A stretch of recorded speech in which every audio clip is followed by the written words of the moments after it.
What would you do if you discovered that everything you were taught about civilization is an elaborate lie? That there are people living among us who keep secrets capable of changing everything we believe we know? Would you remain silent, or risk everything to reveal the truth? In the 21st century, deep in the mountains of Arizona, there exists a community that the American government has hidden for more than 80 years, a tribe whose knowledge could rewrite our understanding of human history. Today, for the first time, their stories will be revealed, and nothing will be the same again. It all began during World War II. While the world was distracted by global conflict, a small team of anthropologists and military officials ventured into the most remote regions of Navajo territory. Reports from local natives indicate an isolated community at the marked coordinates. They speak of people who know the stars and medicine beyond understanding. Doctor, we are at war. If there is any knowledge that can give us an advantage, we need to obtain it. The Manhattan Project is not our only bet. What they found would change the course of American history, although very few people would know about it. The official records call this moment first contact with the Guardians. The tribe, who called themselves Kila-Nagi, or Guardians of the Stars, wasn't simply isolated by accident. My father told me they had chosen isolation. According to his diaries, which I only found after his death, the Kila-Nagi had separated from other tribes more than 500 years ago, deliberately preserving knowledge they believed would be dangerous if misused. What exactly was this knowledge? Why did the American government immediately classify all reports from the expedition? And why, 80 years later, are they still fighting to keep this secret? In 2021, thanks to the Freedom of Information Act and a 7-year legal battle led by the Foundation for Historical Truth, the first documents from Project Silent Eagle were partially released. Project Silent Eagle, initial report, August 12, 1943. The subjects demonstrate inexplicable cognitive abilities and astronomical knowledge that exceeds our most advanced calculations. Recommendation: complete isolation, continuous studies, and absolute secrecy. What shocked me in the documents was the precision of the astronomical calculations attributed to this tribe. They predicted eclipses, planetary conjunctions, and even solar anomalies that our science only confirmed decades later with advanced equipment. But astronomy was just the beginning. Between 1943 and 1970, the American government built a secret facility near the Kila-Nagi community. Officially, it was a weather station. In reality, it was a laboratory where scientists studied the tribe's medicinal knowledge. The compounds identified in the declassified reports are extraordinary. We're talking about treatments for autoimmune conditions, potent antivirals, and even neuroprotective compounds that could revolutionize the treatment of neurodegenerative diseases. But why did these treatments never reach the public? Why, decades later, are we still fighting against diseases that, according to the documents, the Kila-Nagi knew how to treat? You need to understand how the industry works. Treatments that completely cure are not profitable. Treatments that manage symptoms for decades are the ideal business model. When I was presented with some of these compounds in 1987, the decision was clear: file them away. But medicine was just one facet of the Kila-Nagi knowledge. There was something even more valuable, and potentially more dangerous. Among the most heavily censored documents were references to something called non-linear communication protocol. Military researchers were particularly interested in this aspect. Based on what we've been able to decipher, the Kila-Nagi developed communication techniques that didn't rely on spoken or written language, something similar to telepathy, but based on neurological principles that we're only beginning to understand with our current technology. During the Cold War, the program was expanded under the code name Project Distant Echo. The Soviets had their own psychic research programs, and the arms race extended into the domain of the unexplainable. It wasn't pseudoscience as many think today. We saw results. People capable of transmitting information at impossible distances without any technology. Imagine the military value of that. Communication impossible to intercept or block. But there was a problem. The Kila-Nagi insisted that this ability only worked when used for peaceful purposes. Attempts to apply it for espionage or military purposes resulted in failure. In 1972, something dramatically changed in the relationship between the government and the Kila Naagi. All records after this date were completely sealed, with maximum security classification. The stories circulating among neighboring tribes speak of a prophecy.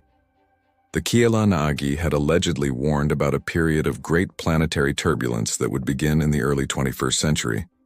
Climate changes, pandemics, social instability, all part of a larger cycle they had been observing for millennia. Coincidence? Perhaps. But the documents show that after 1972, funding for the project increased exponentially, and the level of secrecy was raised to the maximum. What intrigues me is that some of the climate models attributed to the Kila Naagi in the 1972 documents are frighteningly accurate when compared with our most advanced computational models today. How did they know? In 2013, among the documents leaked by Edward Snowden, there was a brief mention of the Silent Eagle Protocol as a critical resource for civilizational collapse scenarios. The reference went unnoticed by most, but not by everyone. That single line in thousands of documents sparked my curiosity. I began to pull the thread and discovered a web of secrets that stretched across decades. Retired officials who refused to speak, records that mysteriously disappeared, and a region in Arizona with disproportionate security for a supposed nature reserve. Rodriguez's search led her to a man who would change everything. David Harmon, grandson of the original anthropologist and former project employee. I grew up hearing stories about the Kila Naagi. My grandfather kept secret diaries that he passed to my father, and then to me. When they recruited me for the project in 2001, I thought it was my destiny. I had no idea what was really happening. The tribe's knowledge wasn't being studied for humanity's benefit. It was being weaponized. Communication techniques being adapted for mental manipulation. Medicinal knowledge being converted into biological agents. It was a perversion of everything the Kila Naagi represented. In 2019, David Harmon did something extraordinary. He smuggled thousands of documents out of the facility and simultaneously sent them to journalists in 12 different countries. I knew I would probably be arrested or worse, but I also knew that the prophecy was coming true. We are entering the period that the Kila Naagi called the Great Purification. Their knowledge shouldn't be used for control, but for survival and rebirth. The documents in question are sophisticated forgeries. There is no Project Silent Eagle. Mr. Harmon suffers from psychological problems and is being treated appropriately. I initiated an independent investigation into these allegations. 3 days later, I was informed that my security clearance wasn't sufficient to access these files. We're talking about a United States senator being denied access to information about our own country. This should alarm all Americans. The official denial only intensified public interest. The hashtag #LarsLostTribe went viral, with millions demanding transparency. The polarization was immediate. On one side, those who saw a government conspiracy to hide knowledge that could benefit humanity. On the other, voices warning about the dangers of revealing potentially destabilizing technologies. While the public debate intensified, Maya Rodriguez decided to go beyond the documents. She wanted to find the Kila Naagi. Everyone was so focused on the documents that they forgot the essential. These people still exist. They aren't historical relics or experimental subjects. They are guardians of living knowledge. Many tried to find them after the story leaked. No one succeeded. The Kila Naagi aren't found. They find you, if they judge that the time is right. I spent 7 days in the desert. No phone, no GPS, just Richard Harmon's diaries as a guide. I began to think I was chasing ghosts. On the 7th day, Maya didn't find the Kila Naagi. They found her. We have observed your world for a long time. We've seen your cycles of creation and destruction. When your soldiers and scientists found us 80 years ago, we recognized a pattern we had seen before. This isn't the first time humans have developed powerful technology without the wisdom to balance it. Our ancestors witnessed the collapse of ancient empires that followed the same path. Is that why you isolated yourselves? To preserve knowledge from previous civilizations? We isolated ourselves to preserve balance. Knowledge without wisdom is dangerous. Your government wanted power without responsibility. We refused. The Kila Naagi revealed to Maya that they never fully shared their deepest knowledge with the government. Just fragments, crumbs of information. Even so, we saw how they distorted the little they learned. Medicines that could heal transformed into biological weapons. Mental communication techniques adapted for manipulation and control. But now the time has changed. The great cycle is reaching a critical point. It's time to share not with governments or corporations but directly with the people. You came seeking a story but found a choice. You can reveal our existence to the world and start a storm you cannot control. Or you can become a bridge, helping to share our knowledge gradually, in ways that promote healing instead of conflict. Why me? Why trust me with something so important? Because you sought the truth not for fame or power, but from a genuine desire for understanding. That is rare in your world. Maya Rodriguez faced the most difficult decision of her life: expose everything at once, potentially triggering chaos, or become part of a larger plan to share ancient knowledge in a world that desperately needed wisdom. Maya chose a third way: neither complete exposure nor complicit silence. I started small. A community clinic using treatments based on Kila Naagi knowledge for conditions that modern medicine considered untreatable. No fanfare, no headlines, just results. I had advanced multiple sclerosis.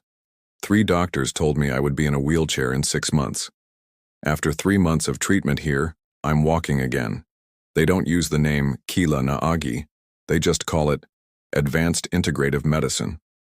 The model spread. Without drawing attention to its origins, Kila Naagi knowledge began to infiltrate the healthcare system. Not as a revolution, but as an evolution. Medicine was just the beginning. Educational techniques based on the Kila Naagi methods of knowledge transmission began to be implemented in pilot schools. We call it the Integrated Cognition Program. Children learn not just by memorizing information, but by experiencing deep connections with knowledge. The results are extraordinary, especially with students previously labeled with learning difficulties. It's like I can see mathematics, not just the numbers. Everything makes sense in a way it never did before. In 2 years, schools using these methods saw a 78% reduction in ADHD diagnoses and a 45% increase in standardized test scores. Perhaps the most visible impact came through agricultural techniques. Farming methods inspired by Kila Naagi practices allowed sustainable agriculture in regions previously considered unsuitable for cultivation. They call it the Living Earth Protocol. We reduced water use by 70% and increased production by 50%, without any chemical fertilizers. It's as if the land knows what to do, it just needed to be reminded. Communities that faced chronic food insecurity became self-sufficient. The knowledge spread organically, from farmer to farmer with no corporations or patents involved. These community clinics are affecting our sales in key markets. Patients are abandoning prescribed medications for unapproved treatments. The same is happening in the agricultural sector. Farmers rejecting our products in favor of traditional methods. We need a strategy to contain this. The reaction was predictable. Threatened industries mobilized resources to discredit the growing movement. Regulatory agencies began investigating clinics. Universities that adopted the new educational methods faced funding cuts. We are concerned about untested treatments being administered without proper supervision. Public safety is at risk. Ms. Rodriguez, we have reason to believe you are distributing information illegally obtained from classified government facilities. This is a matter of national security. 3 years after her encounter with the Kila Naagi, Maya Rodriguez faced a decisive moment.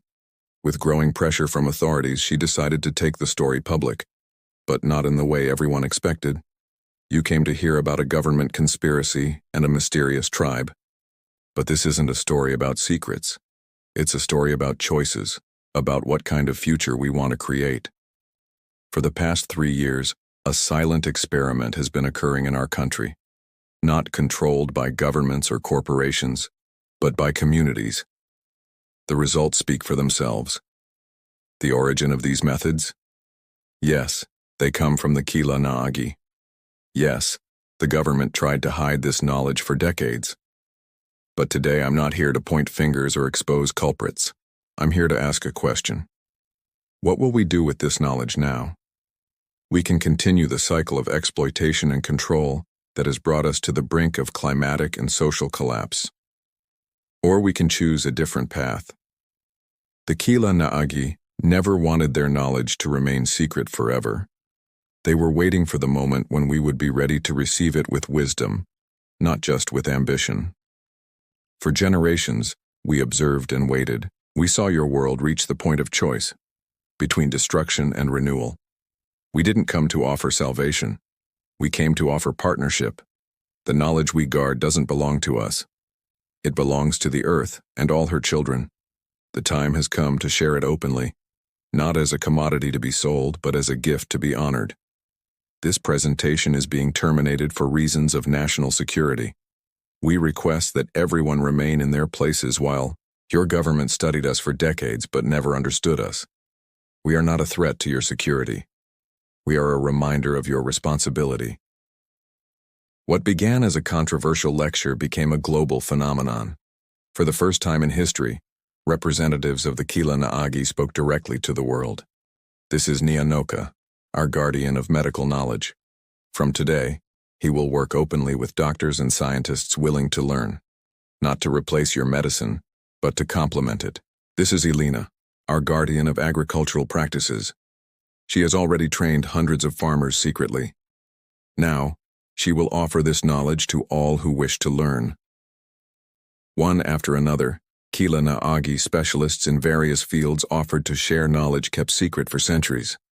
Not through institutions, but directly with the people. The world changed rapidly after the revelation.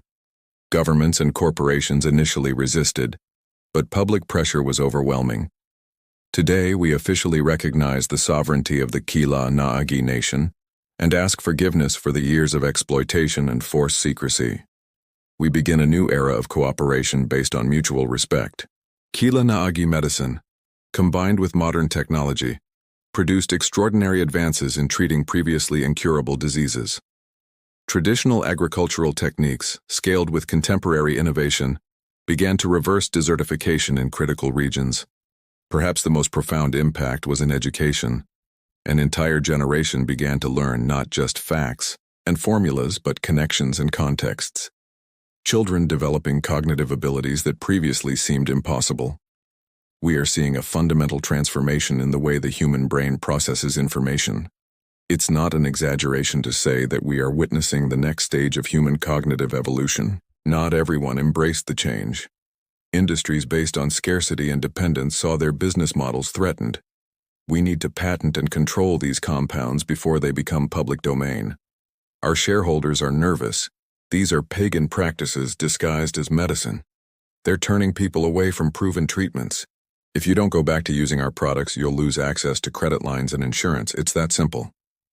The transition wasn't easy or linear. Established interests fought to maintain the status quo. Disinformation spread. Social divisions temporarily deepened. Some call you a traitor, others a hero. How do you see yourself in this story? I see myself as a bridge. I'm not Kila Naagi, but I also don't represent the system that tried to control them. I'm in the middle trying to facilitate mutual understanding. Around the world, similar bridges were built. People willing to exist between different worlds, translating knowledge in both directions. I spent half my life hiding secrets and the other half exposing them. Now I'm finally helping to build something new. The real power isn't in knowledge itself, but in the wisdom of how to use it. This is the most important lesson we can teach the next generation. 5 years after the public revelation of the Kila Naagi, the impacts began to be visible on a planetary scale. Kila Naagi agricultural practices, now implemented in more than 40 countries, are sequestering carbon at rates that no previous model predicted. We are seeing regeneration of ecosystems we considered lost. The cure rate for conditions previously considered chronic has increased 300%. We are completely rethinking what it means to have an incurable disease. Perhaps most remarkable is the socioeconomic transformation. Communities that fully adopted Kila Naagi practices saw dramatic reductions in inequality, crime, and conflicts. What we're observing goes beyond material improvements. There is a fundamental change in the way people relate to each other and to the environment, a reconnection with values that our industrial society had forgotten. 7 years after her original journey, Maya Rodriguez returned to the place where it all began. You have fulfilled your mission beyond what we expected. The bridge you built allowed knowledge to flow without being corrupted. There is still so much resistance, so many challenges. Sometimes I wonder if we've really made enough difference. Look carefully. What do you see? I see rebirth. The prophecy spoke of a time of great purification, followed by a time of great flowering. We are just at the beginning of the flowering. Our ancestors predicted this moment thousands of years ago. Not the end of the world, as some misinterpreted, but the end of one cycle and the beginning of another. For generations we were guardians. Now we are teachers. And soon we will simply be brothers and sisters in a transformed world. The story of the Kila Naagi doesn't end with their revelation to the world. In many ways, it only begins. Entire institutions were rebuilt to honor both scientific rigor and ancestral wisdom. A new generation of researchers learned to navigate between these worlds. The Kila Naagi opened a door. Now, other guardians of ancestral knowledge are sharing their traditions, not as folkloric curiosities, but as vital solutions to the challenges we face. Their biomimetic design principles revolutionized our approach to technology. We are creating systems that work with nature, not against it. The real story isn't about the past, what was hidden or revealed. It's about the future we are co-creating. Do you ever wonder how it would have been if we had kept everything secret? If the documents had never leaked? Every day. But then I see the world we're building and I know we made the right choice. The story of the Kila Naagi reminds us that our greatest resource was never oil, gold, or data, but wisdom.